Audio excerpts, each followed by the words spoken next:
Hola de nuevo. En el programa de hoy de Los Momentos de Pura Vida os traemos cómo aprender técnicas de estudio. ¿Por qué traemos este tema ahora? Pues porque como nos están viniendo a la consulta, José, estos Bueno, y días. estos últimos meses todos los adolescentes y opositores que tenemos vienen con los agobios de un montón de exámenes por delante, cómo lo hago, a lo mejor han procrastinado y no saben cómo organizarse, qué técnicas emplear o cómo estudiar. Y sobre todo tenemos también a los opositores que el mes que viene tienen ya la oposición. Entonces, aunque ellos ya tienen, los opositores ya tienen sus técnicas, pero sí que vamos a ver para estos estudiantes que tienen sus recuperaciones o los últimos exámenes finales, cómo enfrentarse a este reto.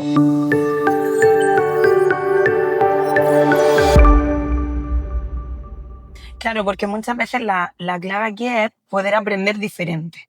Es decir, cómo yo aprendo. Cada cerebro es único, cada persona es única y aunque hoy hablemos de técnicas concretas, cada persona luego tendrá que adaptarlas y personalizarlas para ver qué nos sirve a cada uno, ¿no? Pero por lo menos poder conocerlas nos va a permitir venga, voy a ir probando a ver qué es lo que me funciona a mí y qué es lo que le funciona a la otra persona en este sentido, ¿no? Totalmente.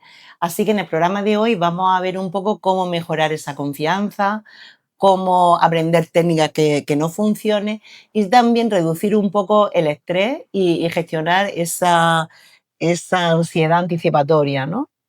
Claro, mira, algunas de las técnicas básicas que muchas veces vamos a empezar por ahí, ¿no? De cuáles son La que esas funciona, primeras la que ya técnicas sabemos que básicas funciona muy que bien. funcionan. Ahora entraremos en detalle en ellas, ¿no? Pero la primera, por ejemplo, es usar colores. Eso de subrayarlo todo amarillo, o sea, por favor. O subrayarlo todo, que es lo que suele O pasar, ¿no? subrayarlo todo, pero yo he llegado a ver eso. Folios enteros todos amarillos, ¿no? Para eso lo imprimimos en folio, en papel amarillo y lo tenemos, ¿no? O, por ejemplo, el estar horas y horas estudiando. Estar muchísimas horas dedicando tiempo, no. Aquí hay que, O repetir. aquí hay que estudiar con tiempos cortos, objetivos concretos, para que nuestra atención, que más de 25 minutos, luego entraremos, ¿no? Más de 25 minutos no la podemos sostener. Entonces ahí nos va a venir muy bien el decir, venga, voy a usar la atención ahí a mi favor.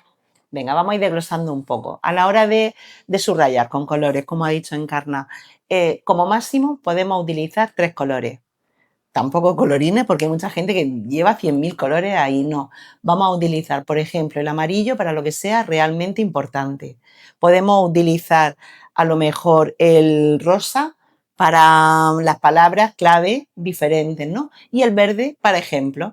Y entonces ya a la hora así de una vista rápida, enseguida podemos localizar lo que realmente es importante o lo que se nos ha quedado ahí un poco pendiente de repasar.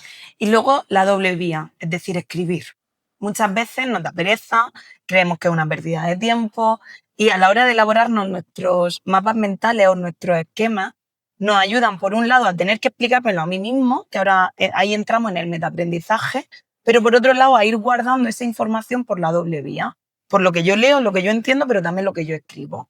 Claro, nadie nos enseña a hacer mapas mentales, ¿no? Y aprender a hacer mapas mentales es una clave, o aunque sea un esquema mental, ¿no? Hay veces que podemos hacer el mapa, por ejemplo, ahora entramos, ¿no?, en cómo se hace, pero el usar dibujos, el intentar hacer algún símbolo que nos permita recordar o usar esas palabras clave dentro del folio y evitar mucho texto. O sea, no me he hecho el resumen y te ves el mismo tema escrito a mano. Eso al final, el cerebro ahí no está elaborando esa información. Lo único que estoy haciendo es repetir. Y por la repetición posiblemente pierda mucha información y sea mucho más costoso que aplicar estas técnicas que nos puede costar un poquito más al principio, porque requiere selección, pensamiento crítico, ver qué es importante, qué no. Y a partir de ahí luego es mucho más fácil poder hacer esos repasos. Claro, sobre todo has hecho un trabajo de comprensión para ver qué es lo que te quiere decir. A la hora de los mapas podemos coger una hoja así en horizontal y ahí aprovechar todo el espacio, empezar desde el centro y sacar las ramas más importantes. O hay gente que yo, por ejemplo, estudio siempre con el esquema típico, los esquemas esos que te los vas haciendo. Antes no teníamos estos medios ni estábamos tan informados de las técnicas de estudio, pero el esquema de siempre también puede funcionar siempre que sea, como ha dicho Encarna, muy esquemático, con colores, con dibujos y las palabras clave. ya el hecho de escribir, aunque sea copiar, ya va a hacer más que leer Sí. de forma repetitiva. Cuanto más, como ha dicho Encarna, ella ha dicho la doble vida, cuanto más sentido incorporemos a la hora de estudiar, mejor se va a afianzar ese recuerdo o esa concentración.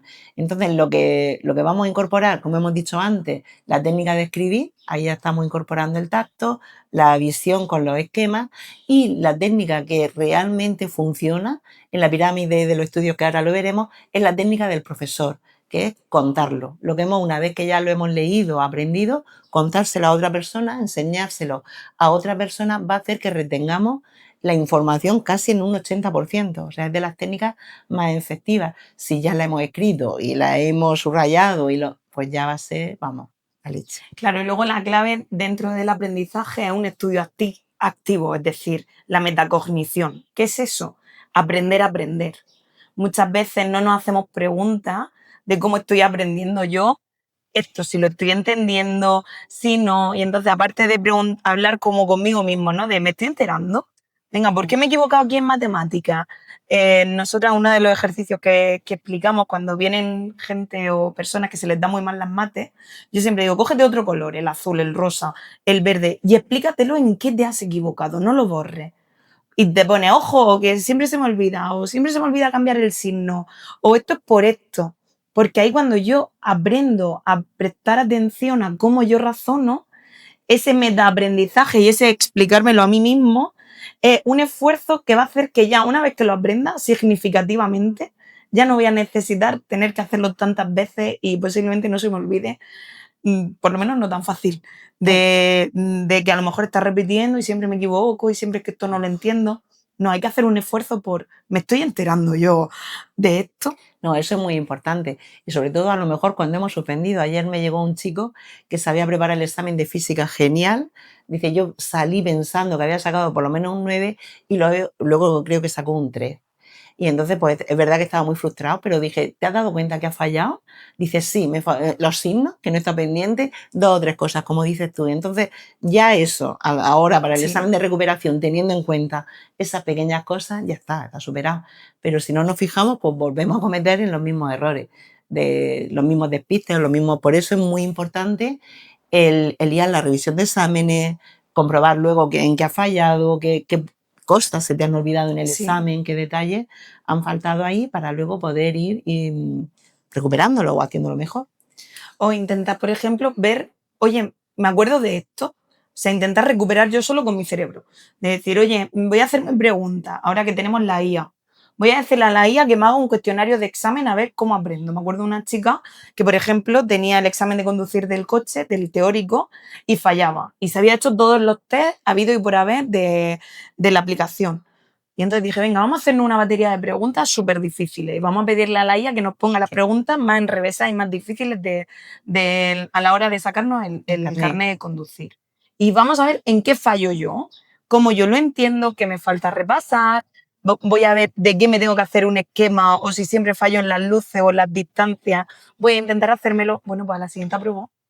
Y solo tuvo que repasar 3 o 4 días sus fallos, de en qué fallaba ella. Sí, es lo que suele pasar. Funciona muy bien también lo que son las tarjeticas, que antes en el colegio las utilizábamos mucho a modo de resumen, y otra vez se están poniendo de moda, que son las tarjetas esas que llevaban como las postales del modo avión, creo que eran, que llevaban las rayicas azules y la roja arriba, y ahí, si tú te preparas tus tarjetas con las cosas así más importantes o las que son básicas a la hora de repetir, pues tú cada X tiempo coges y te las repasas, es una forma, y las cuentas, es una forma de retener ahí la información para mantenerla a largo plazo, sobre todo en temas de oposiciones o en temas de exámenes muy largos, de muchos temas. Ahí ayuda el ir haciendo ese trabajo.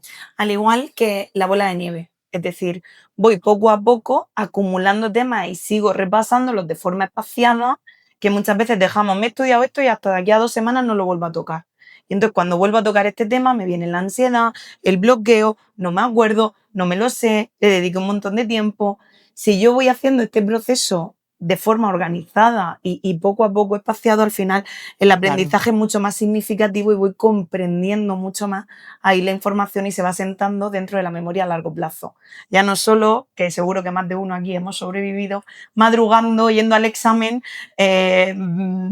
resolviendo el examen, aprobando y a los 2 días no nos acordábamos de nada. Te metías 2 días antes del examen ahí a muerte, follándotelo todo y Yo luego... llegué a sacarme exámenes madrugando a las 5 de la mañana y no me acuerdo nada de ese examen. Pero eso no lo recomendamos, Pero eso no lo recomendamos, ¿no? Que nos Eso no. funcione no significa que sea lo más mejor, efectivo. porque luego llegamos a carrera, llegamos a la universidad Y ya eso ya no sirve. y a las 5 de la mañana no te puedes aprender un cuatrimestre. Entonces, vamos Claro. a dar... Ayer un chico me decía, es que yo antes, con 3 días me preparaba un examen, ya no el día anterior, 3 días, pero es que cuando llegas a la universidad o coges esa asignatura, a lo mejor con un mes de anticipación, te vas planificando, llevas un poco de estructura, Sí. o cuando llegas, pues te das cuenta de que no, que te falta tiempo y que te han visto la mitad del temario.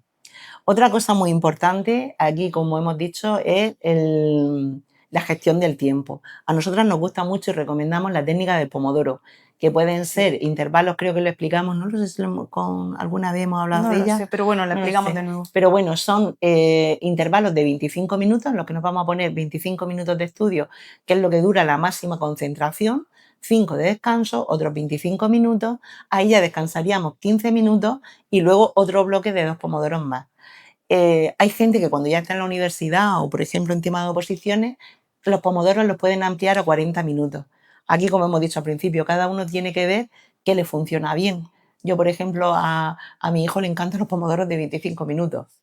Él con eso, como a la hora de estudiar no tiene estructura, le ayuda un poco a focalizarse y decir, no, me he hecho 4 pomodoros de este tema, otros 4 de la otra asignatura. Y así es una forma de darle estructura y buena planificación a la hora de estudiar la materia. O, por ejemplo, cuando el aprendizaje es muy complejo y requiere mucho entrar en el tema, pues hay veces que yo prefería hacer pomodoros de 1 hora. Me pongo 1 hora porque si pierdo el hilo ahora y corto 3 minutos, si ahora he llegado a este punto del aprendizaje, pues a lo mejor volver a coger el hilo, me dicen, venga, ya termino, ¿no? Hay una aplicación que nos encanta que se llama Forest, ¿vale? Hay una aplicación que es la de Pomodoro, que es la del tomate, pero yo tengo un montón de pacientes y luego les funciona que esta aplicación, que es una aplicación gratuita, luego tiene otras versiones de pago, que vas plantando arbolitos y encima te dan dinero, ¿vale? Que si te concentras te dan dinero y tienen opciones de bloquear las aplicaciones del móvil. Si tú le das el modo concentración profunda, muchas veces uno de los principales disruptores que tenemos por aquí es este móvil. Entonces, en el momento que yo recibo una notificación y veo que hay una notificación, ya mi cerebro, entre que vuelvo a coger el hilo, me cuesta unos minuticos, ¿vale? Unos milisegundos que a veces son oro, porque entre que pienso, venga, luego lo pienso, venga, tal, pero ya tengo que gestionarlo. Y entonces aquí lo que hace es bloquear el resto de aplicaciones. Entonces, como la bloquea, en el caso de que yo me quiera salir, me dice, no, voy a ir al trabajo, concéntrate, que estás perdiendo la atención. Venga, que lo que siembra hoy lo cosecharás mañana. Y entonces es una forma de ir regulándote, ir midiendo y también ir motivándote tú solo. Claro, nosotros cuando vemos a lo mejor que vienen, que han suspendido o no le ha salido bien los exámenes como querían, cuando le preguntamos, ¿cuál es tu mayor ladrón de tiempo? Obviamente, como dice Ana, es el móvil. Y ya no es solo que te mete a las notificaciones, que ya te ha ido al Instagram, te ha ido a los correos, te ha ido... Y cuando vienes a darte cuenta, ha pasado hora y media, como poco, y entonces no te has dado ni cuenta y ya se te ha pasado la mañana o se te ha pasado la tarde.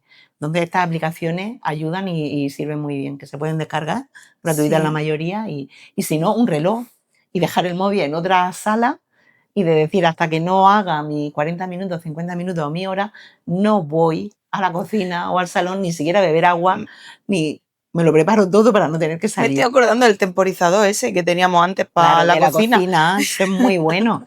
Podríamos buscarnos un temporizador de esos para la del tomate, si el pomodoro es la técnica del tomate, ponerlo y hasta que no suene no me levanto de aquí. Porque es verdad que vamos todos, pero si nos pasa a todos que empezamos una tarea y nos vamos a otra, cogemos el móvil, se nos ha olvidado. Entonces es una forma de un poco focalizarnos y centrarnos en la tarea que estamos haciendo. Sí, eso es importante. Al igual que muchas veces si me cuesta trabajo mantener la atención, ir intercalando materias. De decir, venga, me pongo primero con matemáticas, luego con inglés, luego me pongo con lo otro, para no terminar entrando en ese aburrimiento. Pero esto también depende. Por ejemplo, yo prefiero ponerme con una cosa parecida y seguir con todo. De si me pongo con correos, todos los correos. No me pongo un rato correo, un rato redes, un rato gestionar citas, porque entonces ya te pierdes. Entonces también depende el tipo de actividad, lo que estoy estudiando, lo que tengo que hacer, un poco ahí esa parte de qué me funciona a mí, ¿no? En ese sentido. Totalmente. Como hemos dicho, que sea lo más multisensorial posible. Y también lo que necesitamos es un poco estructura. A la hora a nosotras nos gusta mucho recomendar los calendarios estos de esos mensuales, que ahí, aunque sea sacarlos en papel, imprimir los meses en papel, y ahí ver cuándo tengo los exámenes, escribirlos, qué tiempo le voy a dedicar a cada examen, los pomodoros que le voy a dedicar también, si voy a hacer 2, 3. Yo esta mañana, por ejemplo, cuando me he levantado, he llamado a mi hijo a ver cómo llevan los exámenes, cuándo los tienes, cómo te estás organizando, qué estructura te has puesto. El otro día me dice, digo, ¿te has estructurado ya el temario? Dice, sí, le he dicho al ChatGPT que me lo haga. Digo, no, eso no vale, porque el ChatGPT te lo va a hacer como él quiere. No, tienes que ver tú qué asignatura llevas mejor, cuántos temas tiene esa asignatura, qué tiempo necesitas y de qué tiempo dispongo para cada una. Entonces, lo primero que necesitamos a la hora de estudiar es estructura, planificación, ¿vale? Y luego organización, porque si no, esto no funciona. Y luego no hacerlo de forma automática, porque muchas veces empezamos haciendo las cosas de forma automática. Estudio y entro en el bucle y no soy consciente de si me estoy enterando, si no, si esta planificación, por ejemplo, como dice, es adecuada o no para mí. Pues estoy siendo realista, si el chat me ha dicho que me organice así, pero estoy siendo Pero no. realista yo con mi Tienes que hacerlo tiempo según tú. o con mi capacidad o con cómo yo aprendo las cosas. Entonces, muchas veces o al igual que muchas veces nos ponemos a subrayar y subrayamos todo. O estudio horas y horas y horas, estoy agotado y ya no me quedan neuronas y no estoy siendo consciente de, oye, ¿cómo estoy yo en este momento para poder regular esa parte del aprendizaje, ¿no? Que es un proceso activo. Entonces, si es un proceso activo, tengo que ser partícipe de esto, ¿no?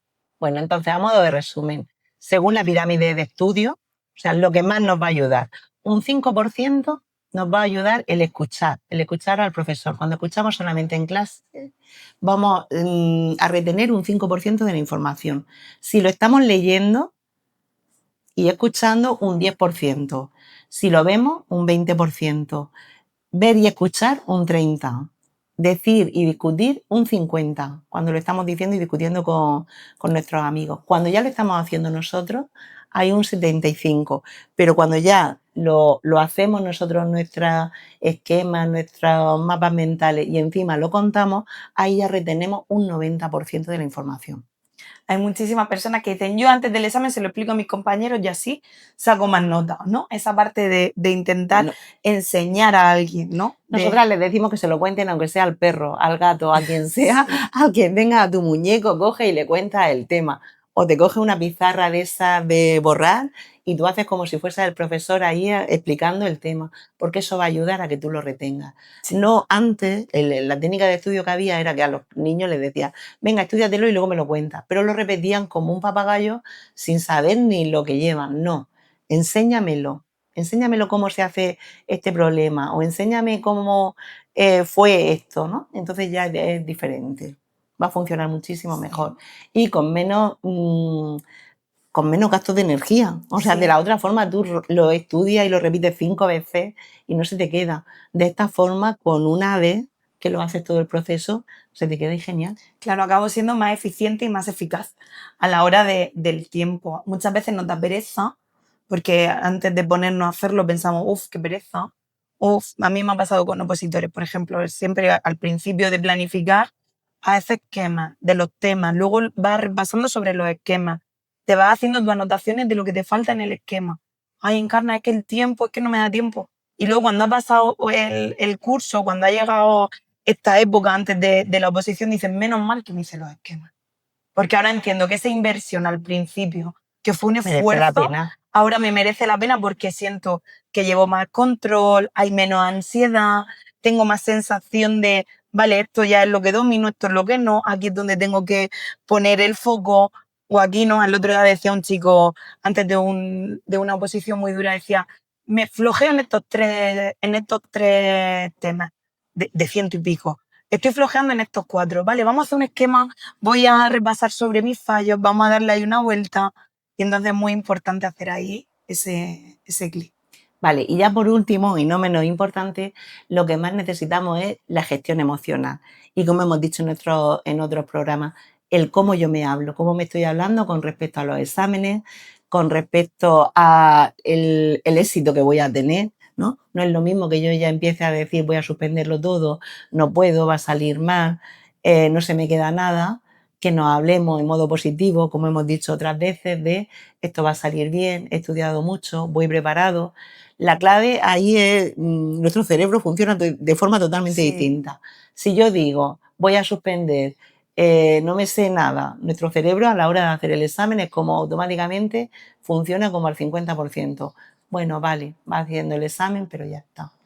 Y te puedes quedar en blanco, te puedes bloquear y hay falta de información. claro. Pero si tú dices, he estudiado mucho, voy preparado, ahí nuestro cerebro funciona como si fuese Google Maps y va buscando esa información de decir, ay, esto estaba con el dibujo que yo hice y esto estaba subrayado de tal color. Y ahí es como que empiezan a venirte las cosas y al final el examen suele salir muy bien.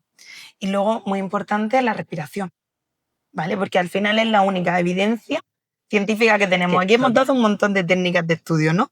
Pero aparte de esa parte de pensamientos, vamos a ver esa parte de cómo yo relajo no me pongo modo examen, Total. no hiperactivo todo mi cerebro, que ahí cuando estoy en modo resultado no puedo aprender. Y entonces vamos a ver esa parte dentro de esa actitud, ¿no?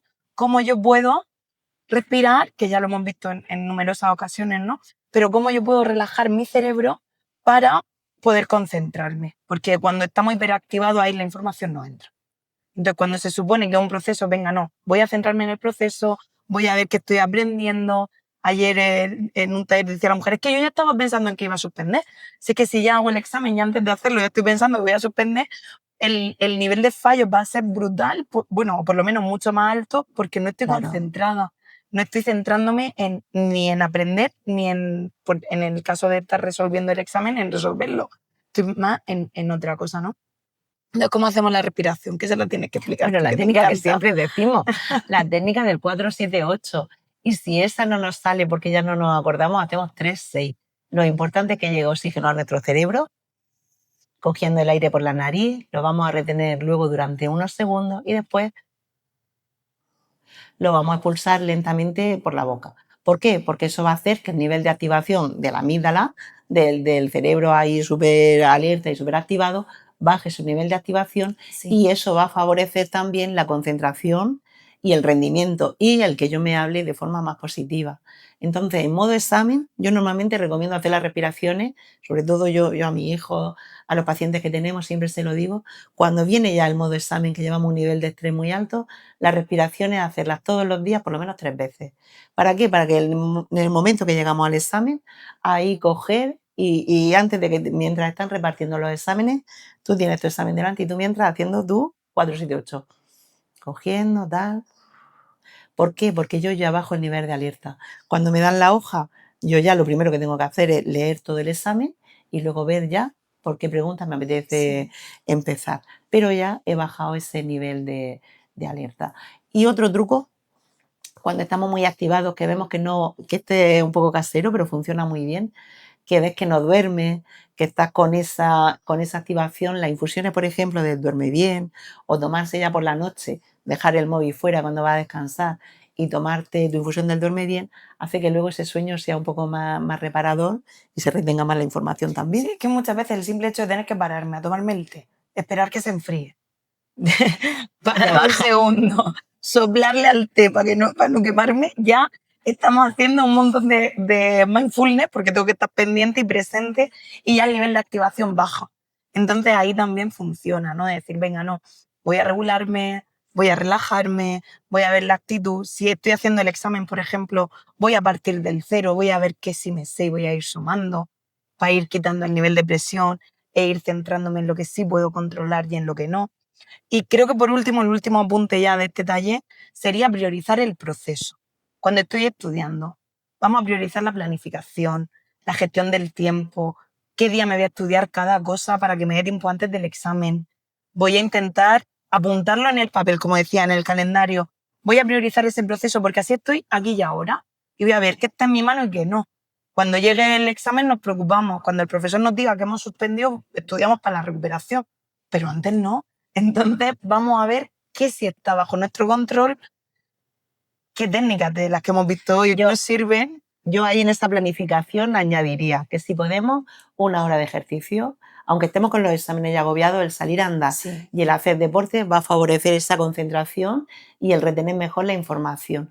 Y planificar también el descanso, el tiempo de Totalmente. descanso y tu descanso de verdad, de fuera móviles, fuera interruptores y descansar y ese autocuidado. Por ejemplo, si tenemos exámenes de matemáticas, hay que dormir.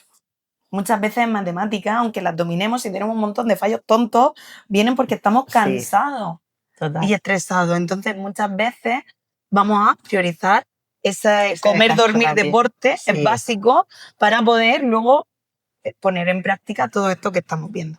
Así que nada, mucha suerte y que salgan muy bien los exámenes. Nos vemos en el próximo programa en los momentos de pura vida. Pura Un vida. besico.